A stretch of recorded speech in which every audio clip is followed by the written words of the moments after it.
A U.S. Army veteran was taken into custody in front of the White House on Monday, this coming just hours after burning a flag in protest of one of President Donald Trump's latest executive orders, although it is right now unclear what charges he may be facing. Let's take you out right now to some of this video there on the ground in Washington, D.C. from yesterday. My name's Jay Carey. I'm a retired disabled combat veteran serving over 20 years in the United States Army. I fought for every single one of your rights to express yourself and however you feel that you may want to express yourself. There's a First Amendment right to burn the American flag. All right, you're just listening in there as this video seen in front of an American flag doused with an accelerant, preparing to light the flag on fire. Of course, the order states that burning an American flag is now an offense that can be prosecuted, which contradicts the U.S. Supreme Court that has repeatedly ruled that the flag burning is protected under the First Amendment. Jay Carey, a retired Army combat veteran and Bronze Star recipient who served 22 years, joined a demonstration outside of the White House. Our Fox 5 team, Bob Barnard, spoke with him here on Live Now from Fox. Let's listen into this conversation. Union Station, where the man who set that American flag on fire has been hanging out as part of an around-the-clock protest by U.S. military veterans against the D.C. takeover and also that flag-burning executive order signed by President Trump. There's a First Amendment right to burn the American flag. I know that I'm living in Trump's head right now, and I love it. He is just fuming. I did it right in front of his house. That's Jay Carey setting fire to an American flag at Lafayette Park across from the White House last night. It was a little after 6 p.m. Carey, a combat veteran from North Carolina who spent more than 20 years in the U.S. Army, was detained by the Secret Service and then the U.S. Park Police, issued 2 citations, not for burning the flag, but for setting fire in an unsecured place and for damaging park property. His Army veteran friend who recorded the incident later shared on TikTok a video of Carey after he was released from custody about 4 hours later. We spoke to both men here at Union Station this afternoon. It wasn't a matter of disrespecting the flag. I'm a veteran. I fought under that flag, with that flag, for that flag. It's a matter of protesting against what the president was putting out in an executive order because he feels he can do anything that he wants, and that's just not the case. And when we have a constitution and then hundreds of years of Supreme Court jurisprudence saying that birthright citizenship is a thing, you can't stroke that away with a pen. Saying that First Amendment is a thing, you can't stroke that away with a pen. But that's what he's doing. And so we've just reached a point, veterans and non-veterans alike, have reached a point where we're not going to take it any longer.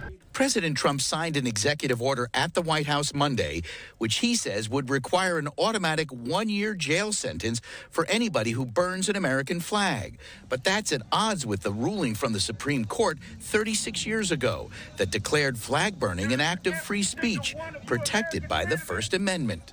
What I'm waiting on is our illustrious D.C. prosecutor to bring up charges at the behest of our president. And say you need to spend a year in jail. Need to spend a year in jail, not 10 years, not 10 months, 1 year.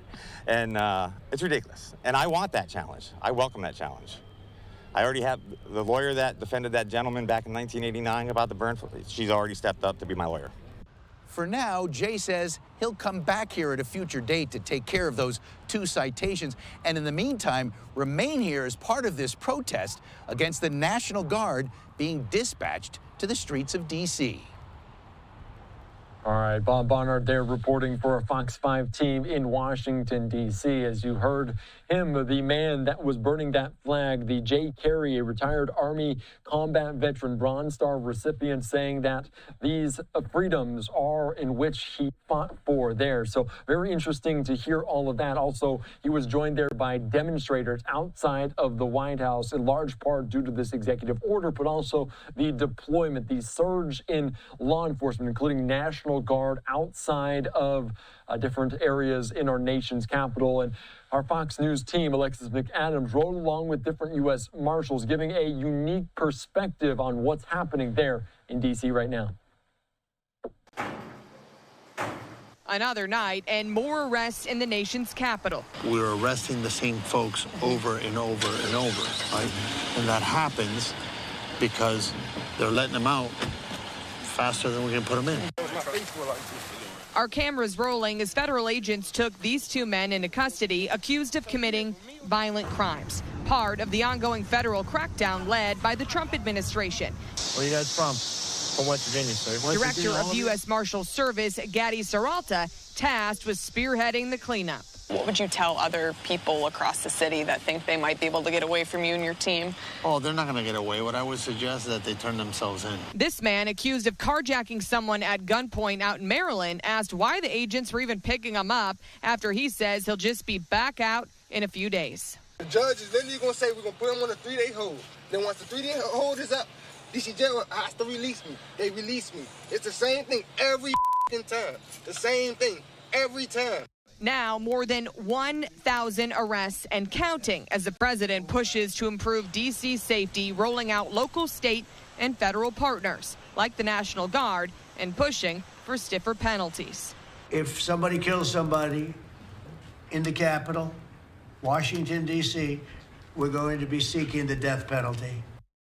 It depends who you talk to in Washington, D.C. Some say there's too many police. They didn't want the National Guard. But when we were out in the streets, these crews sure kept busy responding to lots of incidents and calls. Nearly 100 arrests when we were out, and nearly half were in the country illegally, according to police. Reporting in Washington, D.C., I'm Alexis McAdams, Fox News. All right, thank you so much for that, Alexis. Certainly a unique perspective on that, and we will continue to follow it until really the end of it. They have that 30-day window for the deployment of that.